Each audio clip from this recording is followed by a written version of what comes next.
Hi guys!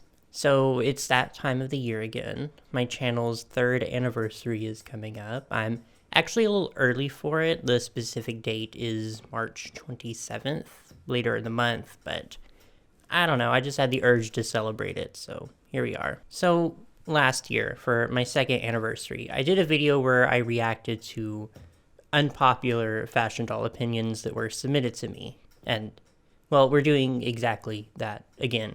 It's been basically a full year. A lot has happened in the doll world, and people are still very, very opinionated, myself included. So I did put out a call on my Twitter and my community tab here on YouTube for you guys to submit any tangentially doll-related opinion. I kept it open for a little over 24 hours and received about 500 responses, so a huge thank you to everyone who took the time to submit something, but obviously I cannot feature every single one. I did go through and handpick some of the ones I thought would be interesting to talk about, but others I just kind of grabbed at random. And big disclaimer here, but this is a video about opinions, which means there might be some statements from myself and others that you will probably disagree with, and that is okay. We are talking about fashion dolls, about little plastic women. Like, things could not possibly be more low stakes. We're just here to talk, to gossip, and to have fun. And to the people who submitted, if I feature one, you submit it, and I say I disagree, that is obviously not any kind of personal indictment, because I literally do not know who you are. These were completely anonymous. But I do think if you submit an opinion to a video like this and you're probably fine with it being discussed and possibly disagreed with, I do get a lot of people who seem to think that just because I am a content creator, a quote-unquote influencer, albeit a microscopic, single-celled influencer, that I just expect everyone in the world to agree with me. That's not the case. If everyone in the world had the same opinions, it would be so boring. Who would I judge? How could I feel better about myself for having the greatest and most refined taste on earth? That's just not the world I want to live in. But yeah, 3 years on YouTube, over 70,000 subscribers so far. I'll talk more about that once we get towards the end of the video. You know, I gotta get a little sentimental on these milestones, but I do think that's enough of the intro here. Let's go ahead and get into it. Some Equestria girl dolls ate up, but y'all not ready for that conversation. I do agree, but big emphasis on some. I have many complaints with the Equestria Girls doll line, but they did have some pretty good ones here and there. I think the one that always comes to mind is the Rainbow Rocks hairline. It was called, like, Rockin' Hairstyle, something like that. That was a pretty good one. But even that one, there's some things, like Rainbow Dash having molded on fishnet tights. Like, her legs were sculpted to look like she's wearing fishnets, which is just an absolutely diabolical thing to do. Absolutely unhinged, just foul. She has golf ball legs. And then I remember some of the Friendship Games dolls, and I'm like, no, maybe Equestria Girls really was that bad. Like, they weren't even brushing their hair for the product images. Hasbro did not care. I think the best Equestria Girls products were the minis. I think those absolutely outclassed the fashion dolls, actually. They were so cute. Brats are overrated. Their fashion is cute, but the lack of articulation is not great. See, personally, I have never really felt the impulse to call any doll line overrated, because it's like, with what metric, right? The doll community is already so niche, and there's only like 3 or 4 doll lines that actually achieve any kind of mainstream popularity or even last that long, so it is kind of just a weird criticism to me. I think Bratz probably receives the most attention from, like, people outside the general doll community, so if you mean it that way, I can kind of understand. But there's also the insinuation that Bratz doesn't necessarily deserve that attention, to which I also don't really agree with. And I'm not even a huge Bratz apologist. I I like them, obviously, but I don't necessarily have the nostalgia or the attachment to them that some other collectors have. And a lack of articulation is also just not a huge issue for me. I can agree that it doesn't make for the most exciting displays, but I don't necessarily need my brats like on the shelf doing yoga poses. I think they look fine the way they are. But that's just me. Articulation or a lack thereof has never really been a deal breaker on dolls. The Beatrix girls need a revival.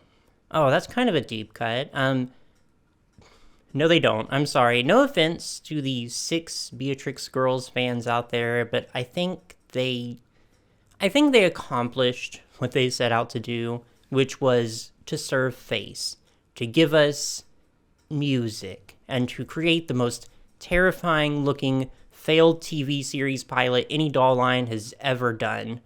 Which is to say, they came, they saw, they conquered. What else is left for them to do? The 1995 to 97 Frog Face Sailor Moon dolls actually have a charm to them. They also had the largest number of villains, and they don't get enough love for that. See, I do agree. I do think they're kind of charming in their own way. But I also do have this recurring fascination with dolls that I acknowledge are aesthetically challenged.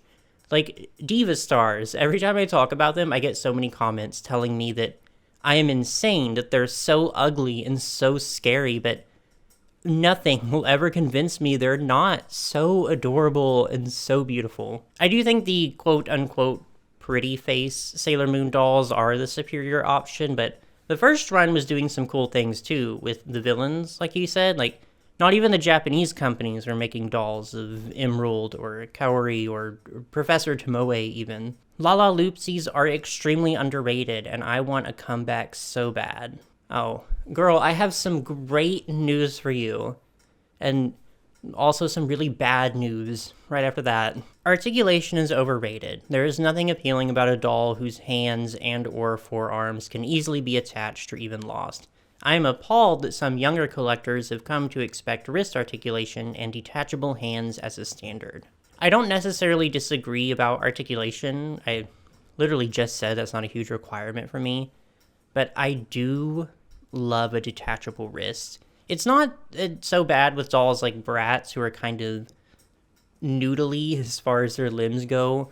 But for dolls that have a more detailed body sculpt, or if they have fashions with a lot of layers, those hands need to come off. Like the Disney Illy dolls, I love them. They're great. An absolute pain in the ass to dress because their hands don't come off. Like, I came out of that experience with calluses on my fingertips trying to jam their hands through their jacket sleeves without ripping a huge hole in the fabric. And I am a fully grown adult person with finely tuned motor skills. A child is absolutely going to be fighting for their lives. So I guess it just comes down to engineering. I understand there's also the possibility of children losing the small pieces, but it's a case-by-case basis for me. The Barbie movie has ultimately hurt the brand more than it helped, and Mattel has done almost nothing to capitalize on its popularity.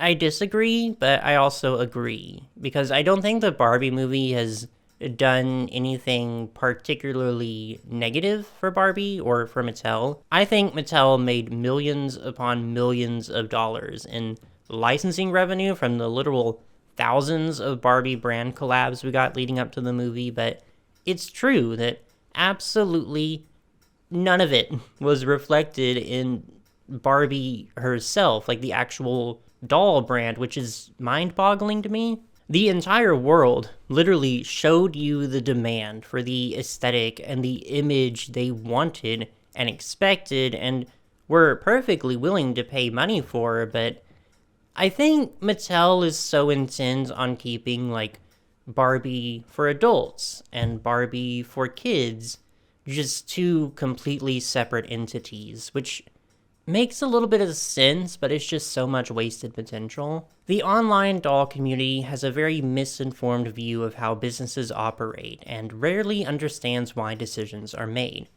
Companies do not purposefully tank/ruin certain lines because they hate those dolls, want to promote another line. Companies, especially public companies like Mattel, want to make as much profit as possible and make decisions based on that. I agree, and I can't even say that I know how businesses are run or how these decisions are made. I mean, I majored in theater. The thing is, though, when I don't know something, I will admit to that. Sometimes I will admit to that. But what I'm not going to do is just start making stuff up and saying, well, this is how things are, you know? It's a very complex situation because there is precedent for that sort of thing happening.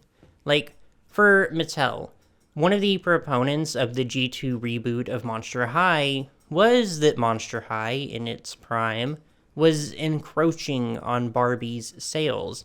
To consumers, the doll lines almost seemed like competitors if they didn't know they were made by the same people. So that was a factor in toning down Monster High's aesthetic. But Mattel didn't intentionally kill Monster High. They wanted G2 to succeed. They wanted it to make them money. A business usually isn't going to sabotage their own product. It's actually a lot more plausible to believe that they're just making a dumb, uninformed decision that didn't pan out. People are too hard on 2010s era Barbie movies, i.e. Princess Charm School, Princess and the Pop Star.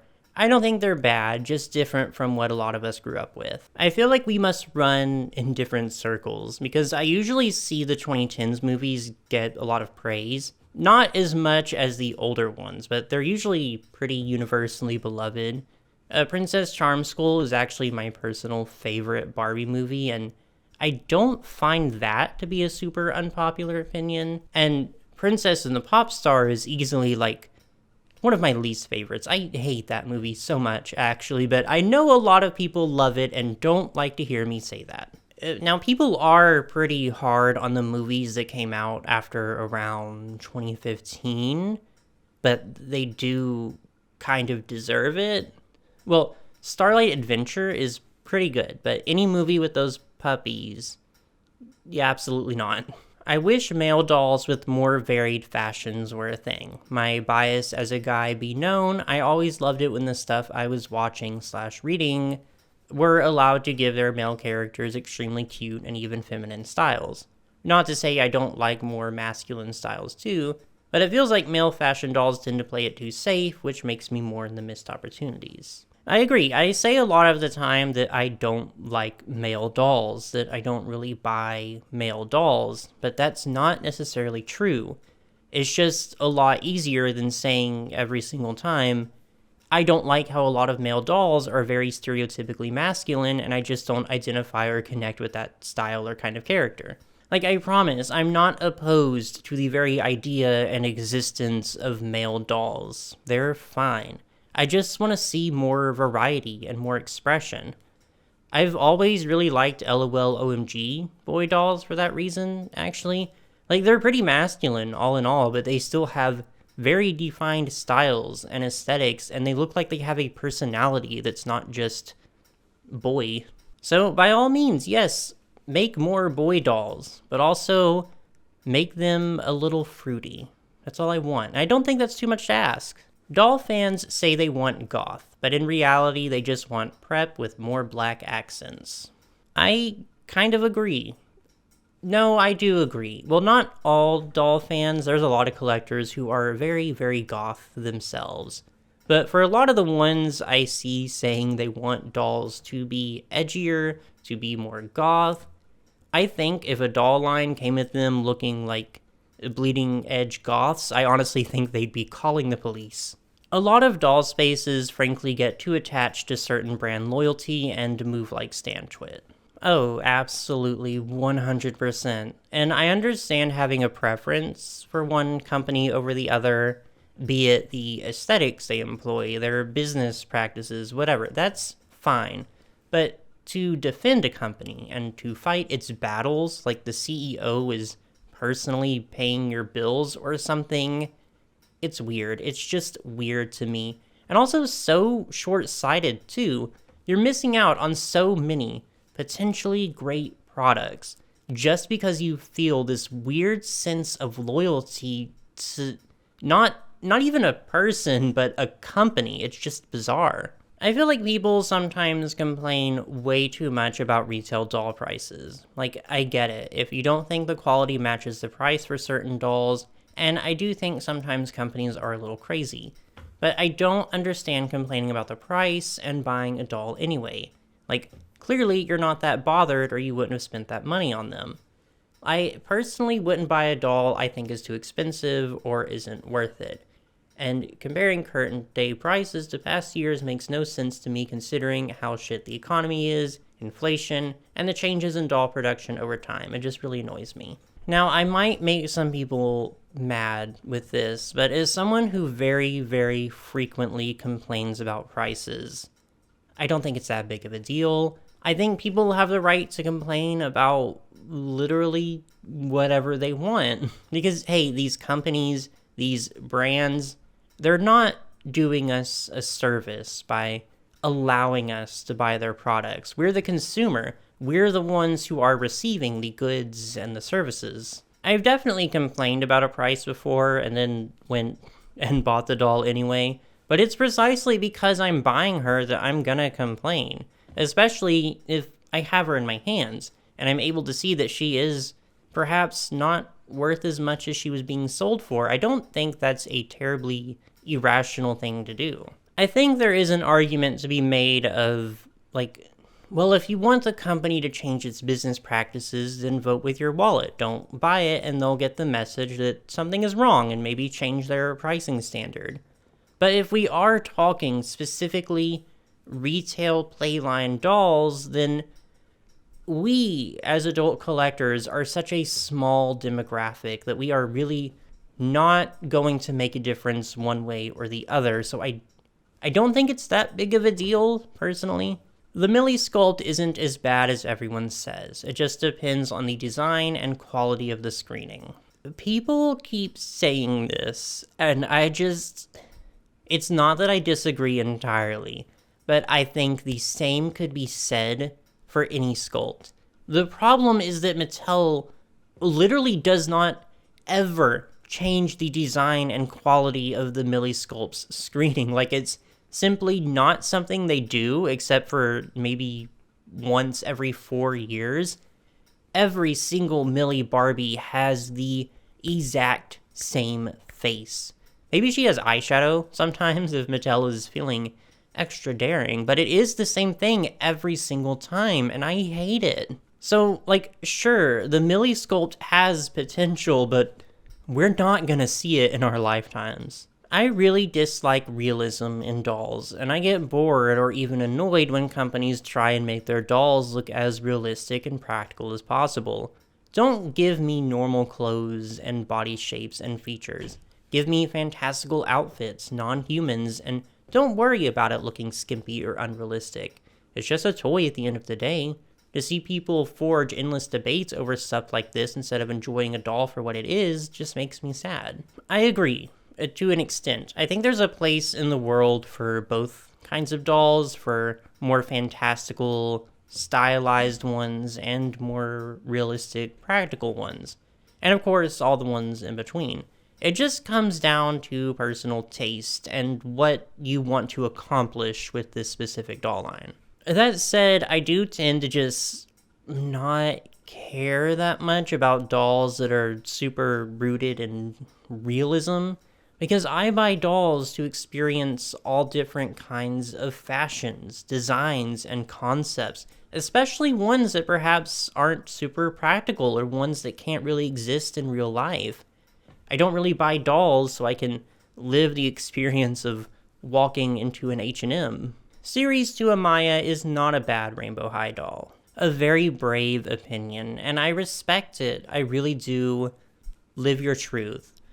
But I still think she is so incredibly hideous. I'm sorry, I think she's absolutely dreadful. And the worst part about this is that I bought her. I own her. She's not on display though, she's in my closet because I look back and I literally ask myself, why did you do that? What is wrong with you? And I don't know what possessed me. I don't know what made me look at her in Target and say, yes, I will exchange my hard-earned money for this doll. $25 I am not ever getting back. The Barbie Diaries and its dolls is underrated. I love the 2000s contemporary aesthetic and music, and I think the story is fun and harmless teen drama. I wish people would look past the animation, which I'll admit is not great. Also, the dolls are absolutely gorgeous, and I'd love to get one someday. Girl, I wish they were underrated. I have been trying for years to buy some, especially Raquel, but they are so expensive to get secondhand. I do think the movie itself used to have a really bad rep, mainly because of the animation, but a lot of people have softened up to it in recent years, or at least come to appreciate it for the masterpiece that it is. Has any other movie in history given us the line, Please, she sounds like a deodorant. Kylie Jenner should have never gotten her own doll. She doesn't have the greatest sense of fashion. The outfits they picked for her dolls are pretty bland. Oh, do I want to make people mad at me today? Sure, why not? So I agree, and it might just be because Kylie Jenner is so completely off my radar. She's not someone I follow or pay a lot of attention to. But she has just never struck me as a fashion girly or a look girly. Even the outfits they chose for her Bratz collaboration, which I guess are supposed to be these super iconic pop culture moments or whatever, they don't leave much of an impression on me. I just don't see Kylie as a Bratz girly, and that's not an insult to her. Being a Bratz girl is just a very specific thing. I mean, she had the whole period of time where she was known for, like, having big lips, but I don't get it. I'm sorry, I think there are at least a dozen celebrities I would have chosen before her. I don't like the Always Bratz dolls, and I'm not that interested in new Playline dolls from Bratz, because they are missing that quintessential 2000s flair, which for me is the #1 charm and top selling point of the Bratz. While these dolls do have some Y2K influence, it doesn't feel authentically 2000s, more like 2020s does 2000s. So this is kind of a common and kind of a strange sentiment to me personally, because I do not really see Bratz as a Y2K or a 2000s doll line, so much as I see them as a doll line that existed in the 2000s, if that makes any sense at all. Like, obviously, Bratz were not making a conscious effort to be Y2K because the modern idea of Y2K fashion did not exist yet. It was just reflecting what was trendy at the time. And that, to me, is the appeal of Bratz, that they can exist and thrive in any time period because they're really good at identifying and incorporating those trends. The 2011 Bratz, super 2011, but they're wearing clothes that were very on trend for the time. 2016 Bratz, yes, they look crazy sometimes, but they were a victim of circumstance because that's just what fashion was like in 2016. And I don't think Always Bratz are quite at that level of perfectly capturing the state of fashion right now, but that's also a really difficult thing to do in this specific day and age, and I think they have the potential to get there. Kern and Jenny are the best Asian fashion dolls in terms of concepts/quality. It's surprising how underappreciated Kern is compared to Rika, who mostly does printed on cheap satin dresses. No, I agree. I wouldn't be so mean to Rika because I still love her even if she cheaps out sometimes, but Kern is absolutely super underappreciated. I very rarely see people who are dedicated Kern collectors, which I think is a shame. And I kind of contribute to it too. I don't have any of my Kerns on display.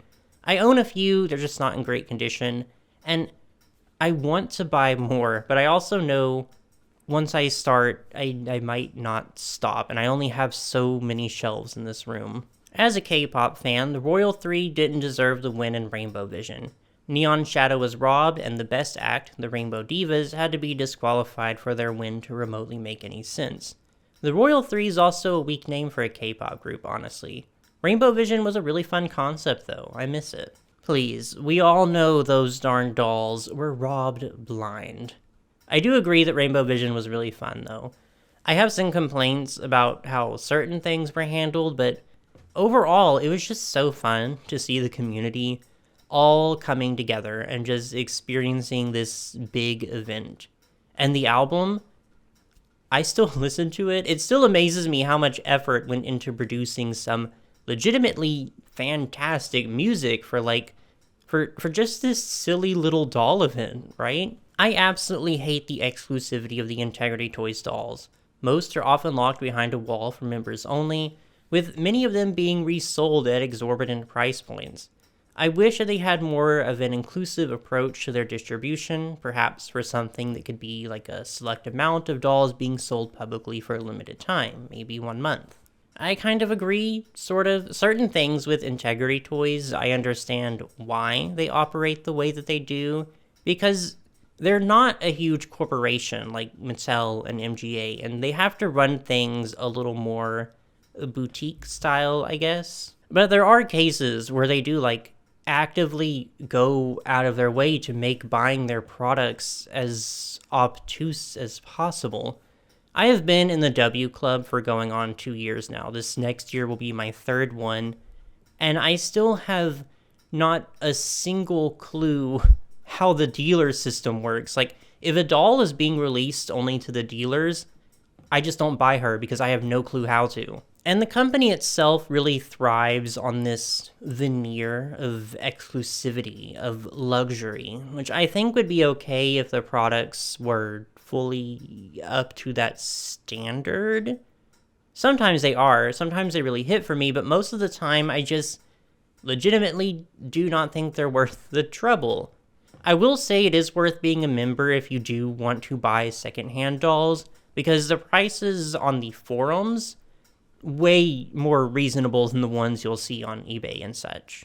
I like the Bratz reproductions and hope they do more. I especially want them to reproduce the princess line.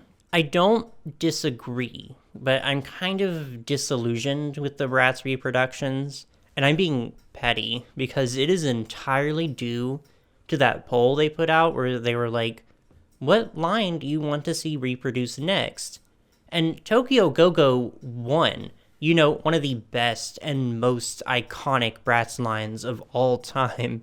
And MGA just went, nah, wrong answer. We're reproducing the Slumber Party line instead. So I'm bitter.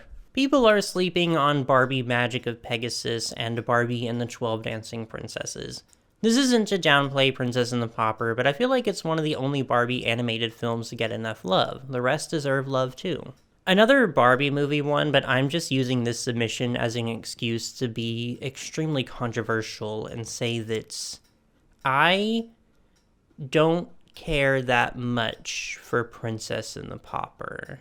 Like, it's not a bad movie, but it's not my favorite. It's probably somewhere in the middle as far as my rankings go. I just don't understand why it's considered the gold standard of Barbie movies, you know? Even for movies specifically from that era, I think Swan Lake and Fairytopia kinda outsold. Magic Mixie's Pixlings are actually stunning quality-wise, but please, God, stop making me buy 15 pounds of plastic garbage that I have to throw away every time I get one. It's not a secret that I love Magic Mixie's Pixlings. I am a certified Pixlings stan.